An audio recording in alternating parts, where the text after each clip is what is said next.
हरे कृष्णा राधे राधे। दोस्तों, आप सभी का मेरे इस यूट्यूब चैनल में हार्दिक स्वागत है। आज मैं आपको कार्तिक मास महात्म का 13वां अध्याय श्रवण करवाऊंगी। इसके पहले 12 अध्याय मेरे चैनल पर अपलोड है, आप वहां पर जाके श्रवण कर सकते हैं।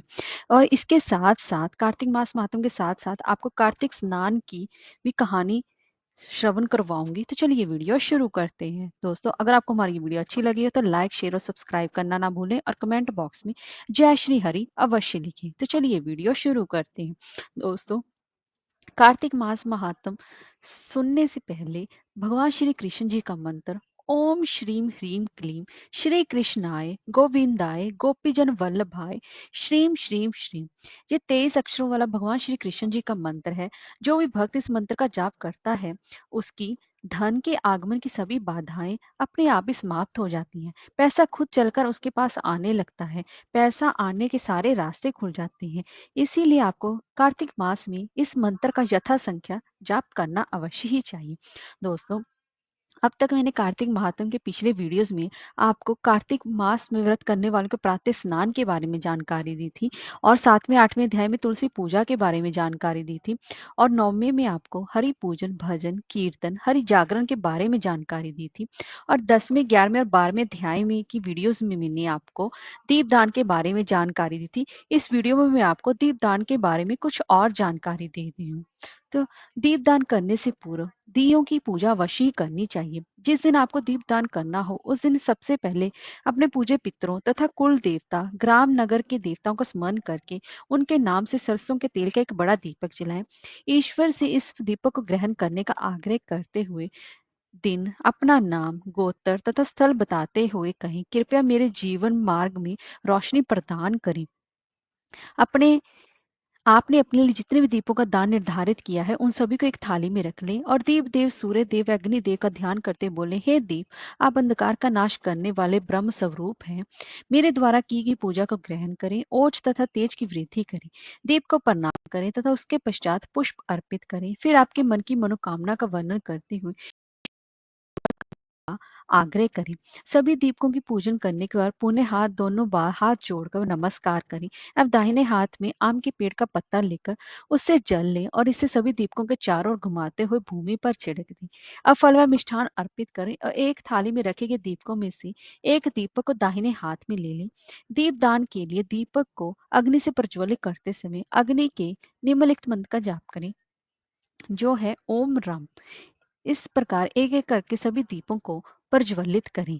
अब आप इस तरीके से दीपदान अवश्य ही करें।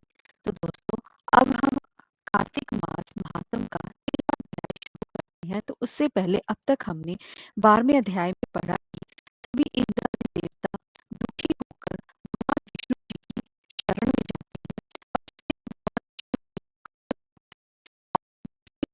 लक्ष्मी भगवान विष्णु जी से प्रार्थना करती है कि वह जलंधर को मेरे भाई को नाम दे। तब भगवान विष्णु कहते हैं कि वो मेरे हाथों से मारा जाएगा, उसे ही करना ही पड़ेगा। अब आगे की कथा आरंभ। दोनों ओर से भगवान को देखा,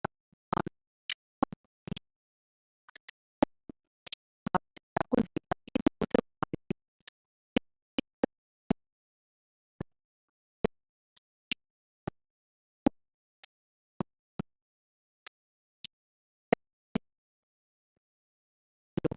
शब्दित हो गए। पर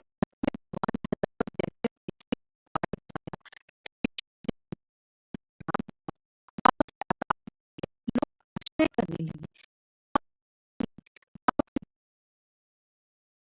और दोनों काट डाले।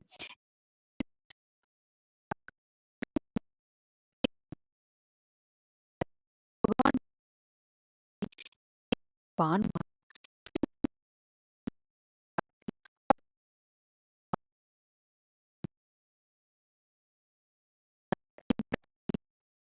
पहले बाण बरसाने लगा। उसने विष्णु जी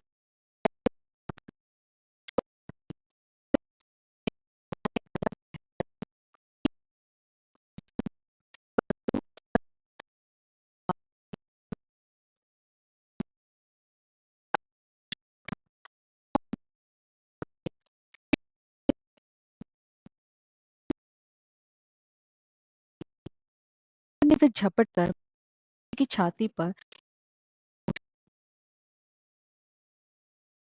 कि एक मुश्किल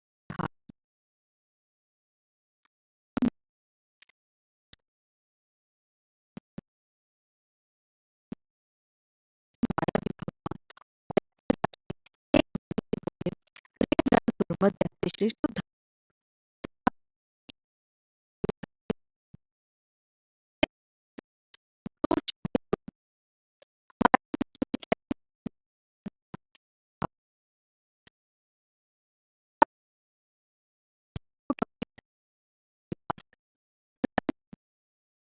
वचन सुनकर विष्णु जी को खेत में शरण पूछने तथा जलंधरपुर में जाकर निवास करने बहन लक्ष्मी प्रसन्न हुआ। फिर तो देवताओं के पास जो भी रत्न आदि थे सबको जलंधर लेकर पृथ्वी पर आया। निशुंभ को पाताल में स्थापित कर दिया और देव दानव यक्ष गंधर्व सिद्ध सर्प राक्षस मनुष्य आदि सबको अपना वंशव्रती बना त्रिभुवन पर शासन करने लगा। उसने धर्मानुसार सुपुत्रों के समान प्रजा का पालन किया और उसके धर्म राज्य में सभी सुखी थे। हरे कृष्णा राधे राधे। दोस्तों, अब मैं आपको कार्तिक मास स्नान की कहानी प्रारंभ कर रही हूँ। पुरानी प्राचीन काल की बात है। एक बूढ़ा ससुर था। उसकी 7 बहुएं थीं।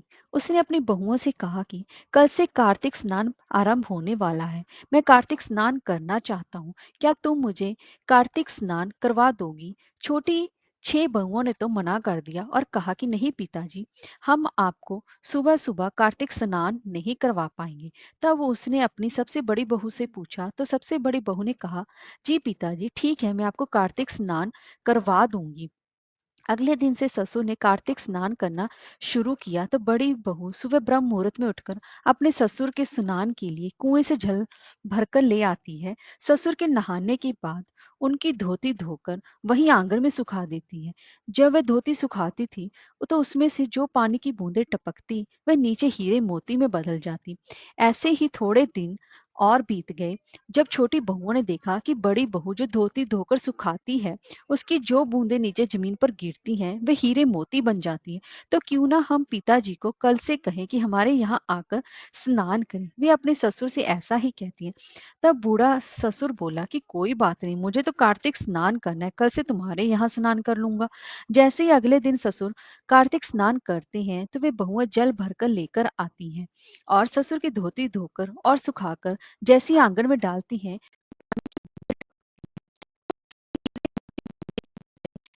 कीचड़ हो जाता है। 6 बहुओं ने बारी बारी से ऐसा करके देखा लेकिन किसी के भी आंगन में हीरे मोती नहीं बने। वे अपने ससुर से कहती हैं कि हे पिताजी, हमसे ये नहीं होगा। यहाँ पर तो सारे में कीचड़ ही कीचड़ हो गया है। आप जाओ और बड़ी बहू के घर में ही कार्तिक स्नान करो। ससुर अगले दिन से फिर बड़ी बहू के घर जाकर स्नान करना शुरू कर देता है। जैसे बड़ी बहू ससुर के स्नान करने के पश्चात अपने ससुर की धोती धोकर सुखाती है, वहां फिर से पानी की बूंदों से हीरे मोती बनने शुरू हो जाते हैं। कार्तिक स्नान अब खत्म होने को आ गया था तो ससुर ने अपनी बड़ी बहू से कहा कि मैं ब्राह्मणों को भोजन कराना चाहता हूँ। इसके साथ ही सारे घर वाले भी भोजन करेंगे। बड़ी बहू बोली, कोई बात नहीं पिताजी, मैं सबका भोजन बना दूंगी। आप जाकर ब्राह्मणों को और बाकी के सब घर वालों को निमंत्रण दे देना। ससुर जाकर ब्राह्मणों को निमंत्रण देता है और जाकर अपनी 6 बहुओं को भी भोजन के लिए निमंत्रण देता है। 6 बहुओं ने कहा कि अगर बड़ी बहू घर में रहेगी तो हम भोजन के लिए नहीं आएंगे, इसलिए जब हम आए तो उसे कह देना कि वे कहीं बाहर चली जाए। ससुर उनकी ये बात सुनकर परेशान हो जाता है और वापस बड़ी बहू से आकर कहता है कि छोटी बहुओं ने ऐसा कहा है। तब बड़ी बहू बोलती है, कोई बात नहीं पिताजी, मैं सबका खाना बनाकर रख जाऊंगी और ब्राह्मणों को भोजन करवा दूंगी और जब छोटी बहुएं आएंगी तब मैं खेत में चली जाऊंगी। बड़ी बहू ऐसा ही करती है। अगले दिन बड़ी बहू ब्राह्मणों को भोजन करवाकर और 2 रोटी अपने पल्ले में बांधकर खेत में चली जाती है। उन रोटी को बड़ी बहू चिड़ियों को खिला देती है और साथ ही साथ कहती है, राम जी की चिड़िया राम जी का खेत, राम जी की चिड़िया राम जी का खेत। उधर 6 बहुएं आकर खाना खाती हैं और जाते हुए बचे हुए खाने में मिट्टी और कंकड़ डाल देती हैं। जब बड़ी बहू खेत से वापस घर आती है तो ससुर कहता है कि सबने भोजन कर लिया है, अब तुम भी भोजन कर लो। पता नहीं छोटी बहुओं ने कुछ छोड़ा है तुम्हारे लिए या नहीं। वह बोली, कोई बात नहीं पिताजी, अगर भोजन नहीं होगा तो मैं दोबारा बना लूंगी। लेकिन जैसे वो रसोई में जाती है और खाने का ढक्कन उठाकर देखती है तो खीर के कटोरे में सोने चांदी हीरे मोती भरे पाती है। और जैसे ही वो रोटी के कटोरे का ढक्कन उठाकर देखती है, वहां पर भी हीरे मोती और जेवरात से भरा होता है। ये सब वह अपने ससुर को बताती है। तो ससुर कहता है कि ये सब तुम्हारी निस्वार्थ सेवा का ही फल है, जो तुमने मुझे निस्वार्थ भाव से कार्तिक स्नान कराया है। इससे कार्तिक महाराज ने खुश होकर तुम्हारा घर धन धान्य और सौभाग्य से भर दिया है। अगले दिन जब बड़ा बेटा खेत में जाकर देखता है तो खेत में भी उसकी फसलें सोने चांदी से लहरा रही होती हैं। बड़े बेटे और बड़ी बहू के घर में इतनी संपत्ति धन को देखकर उसके छोटे भाई और छोटी बहुएं अपने आप को कोस रहे होते हैं कि हमने शुरू में ही ससुर को कार्तिक स्नान के लिए हाँ क्यों नहीं कहा था। हरे कृष्णा।